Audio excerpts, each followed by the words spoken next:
Magandang araw po. Narito na po ang magiging lagay ng panahon ngayong araw ng Linggo, June 22, 2025.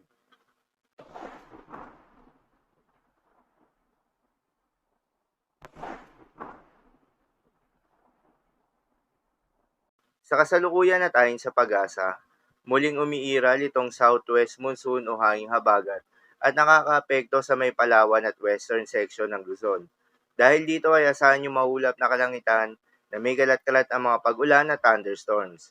Intertropical Convergence Zone naman o ITCZ ang nakakaapekto pa rin sa buong bahagi ng Mindanao. Dahil dito ay asahan rin yung maulap na kalangitan na may kalat-kalat ng mga pag-ulan at thunderstorms.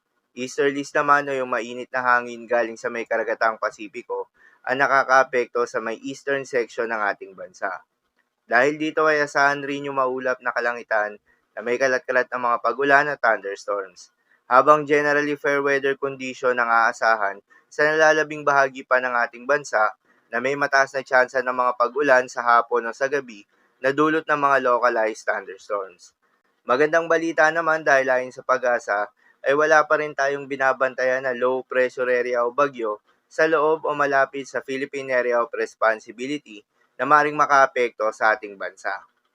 Para naman sa magiging lagay ng panahon ngayong araw ng Linggo, dahil nga sa epekto nitong Intertropical Convergence Zone, asahan sa may Zamboanga Peninsula, Caraga, Northern Mindanao, Davao Region at Negros Island Region ang maulap na kalangitan na may kalat-kalat ng mga pagulan at thunderstorms. Posible ang mga pagbaha o pagguho ng lupa due to moderate to at times heavy rains. Habang sa Palawan at western section ng Luzon, ay asahan rin yung maulap na kalangitan na may kalat-kalat na mga pagulan at thunderstorms na dulot naman ng southwest monsoon. Posible rin ang mga pagbaha o pagguho ng lupa due to moderate to at times heavy rains. Habang sa Eastern Visayas, Bicol Region at Quezon ay asahan rin yung maulap na kalangitan na may kalat-kalat na mga pagulan at thunderstorms na dulot naman ng easterlies. Posible rin ang mga pagbaha o pagguho ng lupa due to moderate to at times heavy rains. Habang sa Metro Manila at nalalabing bahagi pa ng ating bansa, ay asahan naman yung bahagyang maulap hanggang sa maulap na kalangitan na may kalat-kalat na mga pagulan o thunderstorms na dulot ng mga localized thunderstorms. Posible rin ang mga pagbaha o pagguho ng lupa during severe thunderstorms. Madalas, nabobo ang mga thunderstorms na ito tuwing hapon o gabi na nagtatagal ng 1 hanggang 2 oras.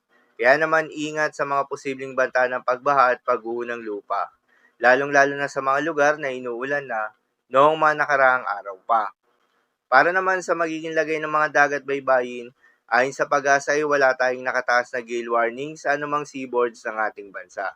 Kaya naman malayang makakapamalaot yung mga kababayan nating mangingisda at yung may mga maliliit na sasakyan pandagat, ngunit iba yung pag-iingat pa rin, lalo na kung meron tayong offshore thunderstorms activity. Asahan yung paglakas ng hangin dahil kaakibat nito ay pagtaas rin ng mga pag-alon. So yun lamang po para sa lagay ng panahon ngayong araw ng Linggo. Keep safe everyone.